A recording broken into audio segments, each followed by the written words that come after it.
Makanya kalau sekolah S1, S2 bagi perempuan itu jangan niati cari kerja. Wong S2 kok terima jadi ibu rumah tangga, keren, anakmu keren. Seorang anak yang dididik oleh ibu S2, keren nggak kira-kira? Keren. Justru anakmu itu berkah karena apa? Dididik oleh S1.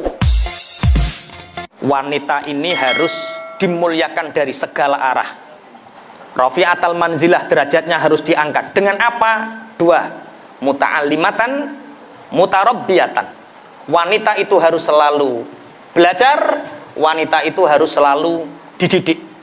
Di samping muta'allimatan, mutarabbiyatan itu mendidik dan dididik, dia juga harus mutakhalliqatan bil akhlaqil jamilah. Dia harus dipenuhi, dibentuk, didesain sehingga wanita ini punya akhlak yang jamilah, akhlak yang mulia. Ibu kita Kartini di paragraf selanjutnya, tapi ini wabadu fa inna jamaahirun nisa isyaraqi al-yaum wa qabla bid'i mi'atin minas sinin. Ingat, artikel ini ditulis tahun 1913. Berarti sudah 108 tahun yang lalu. Ini beliau Syekh Mustafa ini menulis bahwa hari-hari ini kebanyakan wanita timur itu Asia, Eropa itu termasuk timur, karena kalau Maghrib itu Afrika. Kalau kita bisa menyebut Barat itu Eropa. Kalau di sini kan orang-orang Barat orang Eropa, tapi biasanya Masyriq wal Maghrib itu, kalau Masyriq ya Eropa Asia, kalau Maghrib berarti Afrika. Di Eropa, di Asia pada umumnya hari ini berarti 1913 kalau di Indonesia 10 tahun sebelum Indonesia merdeka, 13 tahun sebelum Indonesia merdeka. Peradaban saat itu dan sebelum lebih dari 200 tahun sebelumnya berarti 1700-an. Kalau 1700-an di Indonesia berarti ada kerajaan apa? Sriwijaya atau Majapahit itu ya. Qad uhmilat kasawaim. Wanita saat itu diperlakukan seperti rojokoyo, seperti binatang ternak. Saat itu, tahun 1700. Di daratan Asia, di daratan Eropa. Padahal saat itu Islam sudah sangat berkembang dan Islam sangat mengangkat derajat kaum wanita, tapi di belahan dunia sana banyak wanita yang diperlakukan seperti sawaim.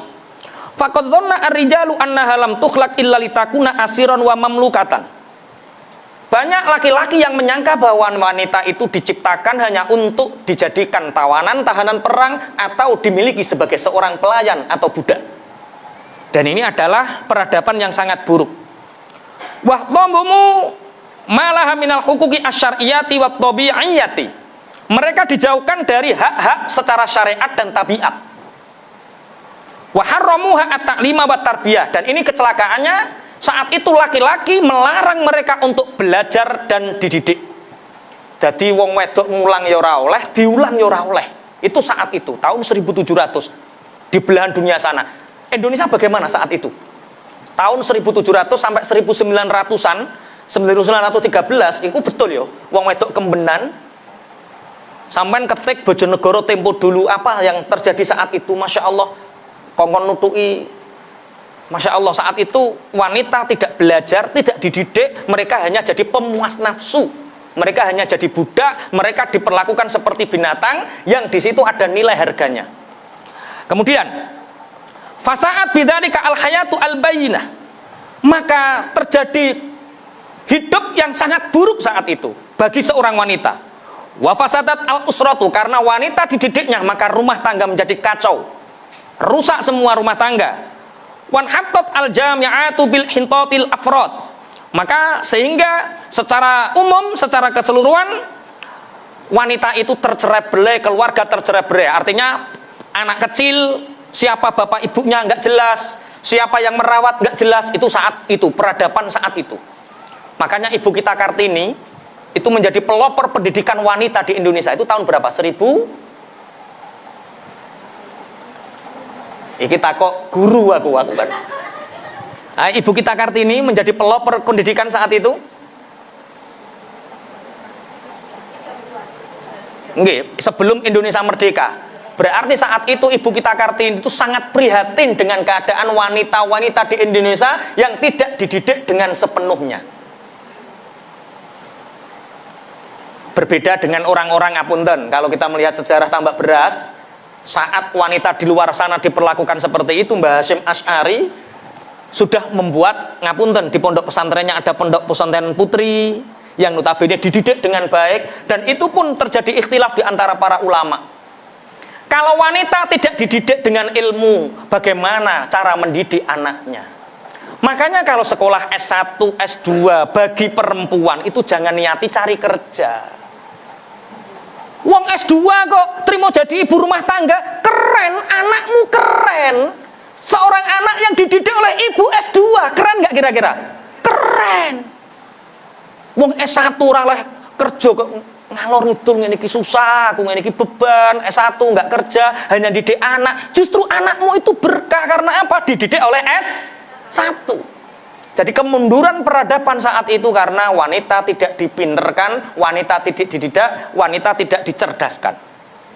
Makanya dari sini bagi wanita selayaknya dan seyogyanya harus bangkit pendidikannya, ilmunya, terus upgrade. Dan rumah tangga ini juga sama, Ustaz.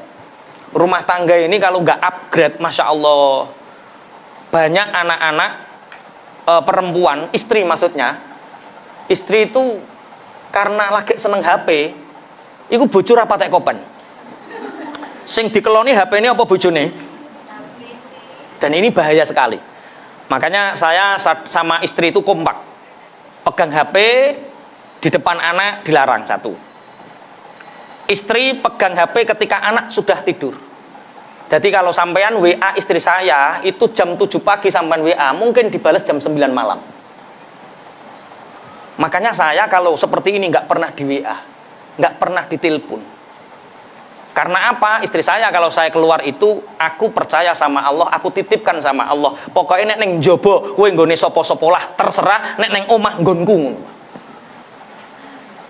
Nanti akhirnya aku yo rodok bebas maksudnya.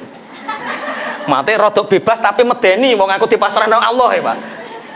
Jadi saya biasa, Ustaz. Naik mobil sama teman-teman 4, sudah punya istri semua. Engko teko babat, ana sing bojone, "Sayang sampai mana?" "Babat, Dek, babat." Oh yo.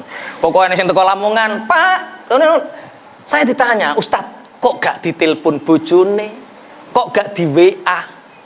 Kok jemeneh kene babat, Pak? Aku ning Kalimantan 7 hari, gak ditelepon, gak di WA."